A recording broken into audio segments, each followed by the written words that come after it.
O nosso correspondente na Europa, Luca Bassani, fez um panorama geral sobre o conflito no dia de hoje. Acompanhe comigo. Boa noite a toda a nossa audiência nesta sexta-feira.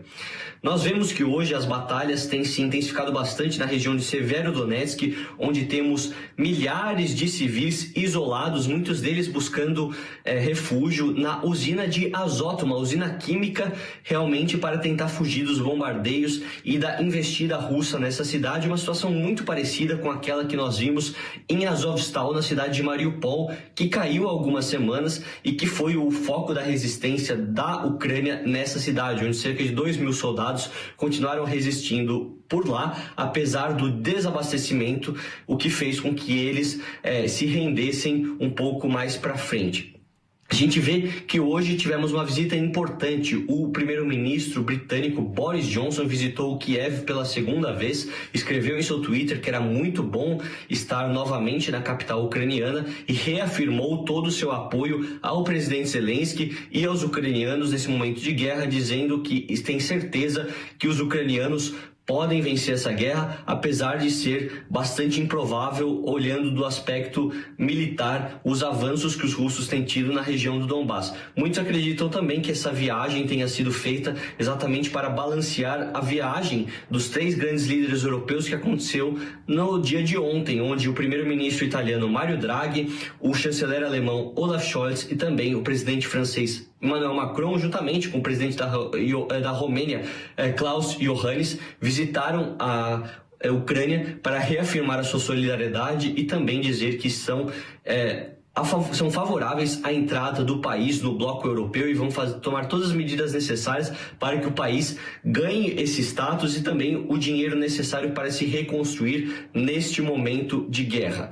A gente vê que o preço dos combustíveis cresceu bastante aqui, já está na faixa dos €2,05, €2,10, o que significaria, traduzindo para os reais, cerca de R$10,50, R$11 cada litro de combustível. Muito se dá por conta da guerra na Ucrânia, já que os países europeus dependem muito da importação do petróleo e do gás dos países do leste europeu, do Oriente Médio, e nesse momento onde falta um pouco a oferta no mercado mundial, aqueles que querem poder pagá-lo tem que pagar mais caro. Os europeus têm esse dinheiro, mas tudo acaba sendo repassado para o consumidor, que tem pagado realmente muito caro para poder dirigir seu carro. A gente vê que os governos têm dado incentivos para que as pessoas utilizem ônibus públicos, os trens públicos. Até aqui mesmo na Alemanha nós temos por um mês, desde junho até agosto, o ticket de €9, onde a gente pode utilizar os trens regionais em todo o país, apenas por uma taxa simbólica, mas mesmo assim tudo muito lotado, e as altas demoras fazem com que as pessoas ainda prefiram utilizar o carro e paguem mais caro pelo combustível. Outro assunto que chamou muita atenção no cenário internacional hoje foi o discurso do presidente Putin, que foi atrasado cerca de 1 hora por um ataque cibernético que aconteceu no Fórum Econômico de São Petersburgo, que é mais ou menos a Davos da Rússia. E no final, depois de ter falado bastante sobre a política interna, dizer que vai injetar dinheiro na economia para tentar reverter as sanções econômicas, Putin disse que os Estados Unidos se sentem deuses acima do bem e do mal e que os europeus tratam o mundo como se ainda fossem as suas colônias. Dizem que todos os culpam por conta da alta inflação dos alimentos, mas na verdade é tudo culpa do Ocidente por ter imprimido dinheiro demais nesse momento de crise do coronavírus principalmente e ter feito com que a inflação no mundo todo subisse. Aqui na Europa, grande parte desse discurso não foi bem recebida. Muitos dizem que os russos querem se isentar da culpa por conta da guerra, lembrando que eles até hoje não utilizam o termo guerra, apenas operação militar especial, e isso faz com que a animosidade entre o Ocidente e a Rússia cresça ainda mais. A Rússia, que apesar de ter mantido bons índices relacionados à sua taxa cambial do rublo para o euro, tem sofrido alta inflação, mais de 17%, alto desemprego e também um desmonte grande da economia, já que várias e várias empresas deixaram o país desde o começo dessa guerra. Muito provavelmente esse processo continue pelos próximos anos e o isolamento econômico da Rússia possa significar grandes problemas para o futuro, que acaba sendo pago pela população russa, que é a mais frágil, né? Já que os grandes oligarcas e aqueles que sustentam o governo têm condições de se manter mesmo em períodos de crise. Nós vamos continuar acompanhando toda essa repercussão, passando as atualizações em primeira mão para a nossa audiência da Jovem Pan News. Eu sou Luca Bassani, diretamente da Baviera, na Alemanha, para a Jovem Pan News. Fabiana Barroso, Luca Bassani trouxe um resumo completo sobre esse último dia e esses desdobramentos. O The Guardian traz em destaque a seguinte manchete: marchando em direção à fome, ONU alerta para o inferno na terra se a guerra na Ucrânia continuar. E diz o seguinte: escassez de alimentos sem precedentes pode desencadear tumultos em dezenas de países à medida que o bloqueio no Mar Negro aumenta as pressões. Para além de aumento de combustíveis, então assim, nós estamos caminhando para um momento muito difícil da humanidade em função da guerra na Ucrânia, que não tem prazo para acabar? Sim, William, as pessoas, os analistas ocidentais e orientais são unânimes em dizer que estamos caminhando para uma recessão. O começo dessa recessão não foi o conflito em si, a guerra em si. Foi antes, né? Foi por conta da pandemia, isso foi desenrolando e agora encadeou nisso. E realmente a interdependência entre países, o globalismo que a gente tanto gosta, ele neste momento está sendo prejudicial, porque justamente temos aí grandes produtores por exemplo, o trigo é muito importante, né? E aí a Ucrânia vai fazer muita diferença nessa escala, mas a gente já está sofrendo com combustível. Tem uma visão um pouco diferente do Lucas Bassani, que fala do isolamento econômico da Rússia, não é o que nós estamos vendo até o momento. A ONU também se manifestando é importante fazer o alerta, mas a gente também não pode deixar de dar a responsabilidade à própria ONU, que no começo desse conflito, ao meu ver, poderia ter atuado melhor, de uma forma um pouco mais firme até, para evitar, porque foi avisado, né? O Putin ele não blefou. Os russos costumam não blefar, infelizmente. Então, o que vai vir pela frente, William, com toda certeza, sem assustar as pessoas, mas uma constatação de realidade, é uma crise econômica mundial muito ligada a essa parte de alimentos e aumento de preços, com toda e absoluta certeza. A Europa é a primeira que vai sentir, mas aqui a gente já está sentindo as consequências e duvido que outros países no mundo também não sofram as suas consequências, a não ser a própria China, Rússia e alguns outros países ali que estão sendo até beneficiados, porque em todo conflito, em toda tristeza, em toda coisa calamitosa, sempre tem alguém que lucra. E esse lucro está muito relacionado à Rússia, né, Fabi? Está relacionado à Rússia em diversos aspectos, tanto no econômico, quanto também nessa retomada da própria Rússia, desse sentimento que ele tinha, que o Putin deu essa declaração, né, de sentir pária de uma sociedade internacional. Eles são magoados historicamente, então está beneficiando a Rússia nisso.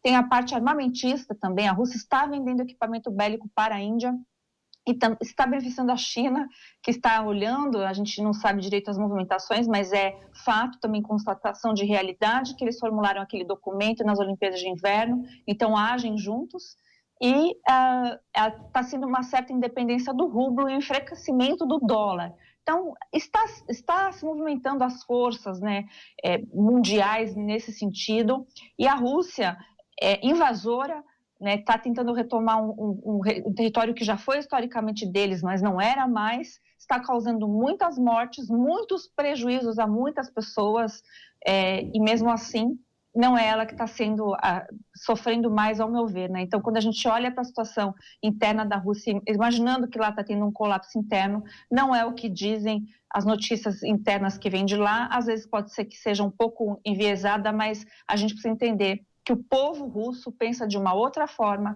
e eles passaram a maior calamidade econômica recentemente, foi no período da queda da União Soviética, e eles se enxergam agora como grande potência. e é isso que parece que eles vão oferecer ao mundo economicamente, infelizmente, a custo de muito sangue.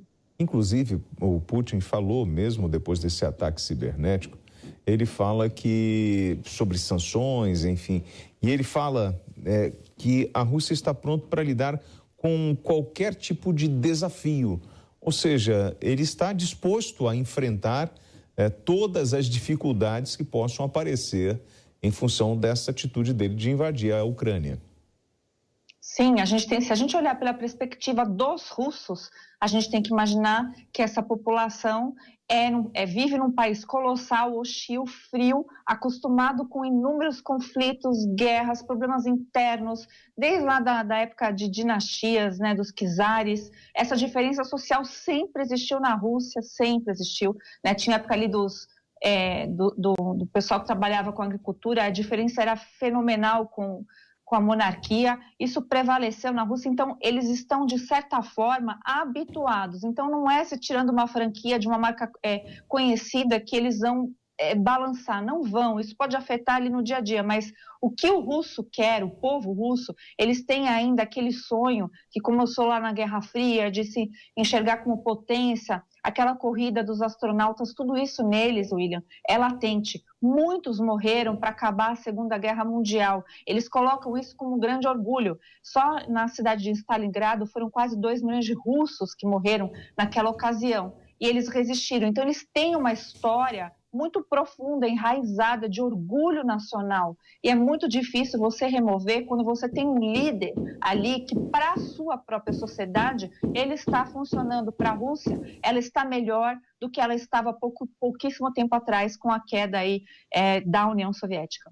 Fabi, e é justamente através de um plano de retirada de grãos ou um plano alternativo, França, Turquia, uma grande mobilização para tentar evitar essa crise alimentar mundial. Hoje a gente está falando de uma guerra e a gente está falando de alimento. A gente nunca poderia imaginar, apesar de você ter tanta desigualdade no mundo, que nós chegaríamos a esse extremo, né? De estar agora já pensando em estratégia para escoar os grãos que estão dentro da Ucrânia, porque o mundo ou os países mais pobres podem sofrer com uma crise alimentar. A corda sempre arrebenta para os mais pobres. Então, lembrando que todos os especialistas que a gente conversou, William, quando apontam essa crise alimentar, eles logo apontam a África. E a África foi altamente explorada politicamente, por isso que às vezes eu fico um pouco brava com a exploração política de pautas importantes. Porque a exploração política não resolveu o problema da fome na África. Lá ainda a fome é constante, os países vivem em suas guerras civis horríveis, né? Tem notícias horripilantes da África, de outros países muito pobres no mundo. O que você disse é real, a diferença social entre países é absurda, né? Países extremamente prósperos, com as suas contas, assim, com muito para se queimar, e aquela sensação de colônia ainda existe, isso é real. E aí, quando algo acontece, é ali, geralmente, que a corda arrebenta. Então, para a gente observar essa mudança de polo, a quebra da hegemonia americana ou ocidental, que nós somos ocidente, lembrando sempre disso, mas essa quebra dessa força de poderes vai acabar trazendo para nós à tona essas guerras, esses conflitos, tudo que estava ali, que a gente não olhava muito, vai se tornar latente, infelizmente, mas em contrapartida com essa mudança de polos de forças e até de mudança de poder aquisitivo para outras potências, eu espero com que outros países, até do Oriente, muito pobres, tenham oportunidade, então, de sair de suas mazelas, pelo menos que a gente veja isso. Mas eu não vejo alternativa, aí você foi no ponto correto e certo, se não houver uma união dos países e de certas entidades, a própria ONU, o Vaticano, quem puder ajudar, até para desobstruir e tirar esses grãos para que não estraguem, estão em solo ucraniano, isso seria o primeiro passo de algo que a gente possa ver assim, que o mundo realmente funciona em algo globalizado. Se isso não acontecer, se esses grãos estragarem, a gente vai ter a constatação de uma outra triste realidade, de que todas essas organizações nada servem efetivamente, infelizmente. Olha, e para os senhores que estão chegando agora aqui à Jovem Pan News, para além desses problemas que nós estamos falando, com o aumento do preço do petróleo, da crise alimentar, a afirmação do Putin hoje ela traz um alerta e confirma tudo aquilo que nós já falamos aqui com os especialistas da possibilidade do Putin usar uma arma nuclear, mesmo que seja ela de baixa intensidade. Hoje, o Putin falou o seguinte: para defender a soberania da Rússia, nós somos uma ameaça, mas não somos uma ameaça, mas todos devem saber o que temos e o que usaremos se necessário para a defesa da nossa soberania. Então, volta o Putin com aquele discurso e olha, eu tenho uma potência militar, eu tenho as armas nucleares, e ele começa mais uma vez, e pelas contas aqui, Fabi, ele já citou isso mais de 20 vezes nesses 115 dias de guerra. Ele citou, William, e é bem grave quando a gente junta tudo, né, para entender o contexto da cabeça dele, que a gente precisa fazer esse exercício, infelizmente.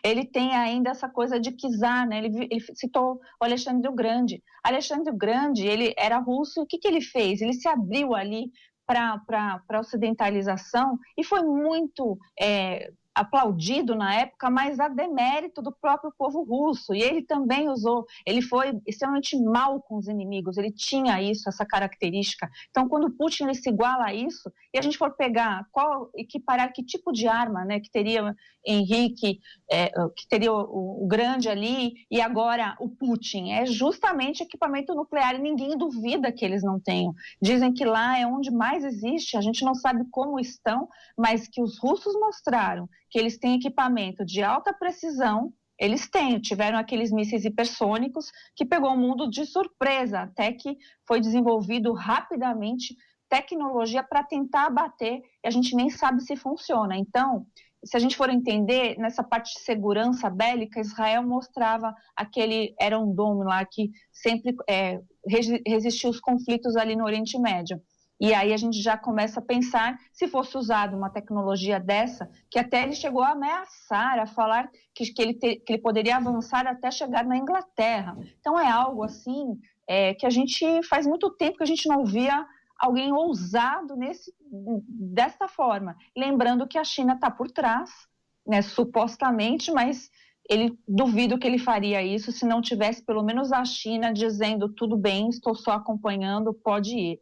E ao que parece, é o que está vindo para cima de nós. Então é preciso sentar na mesa e tentar negociar, seja o que for. Já passou da hora, mas cada dia é dia.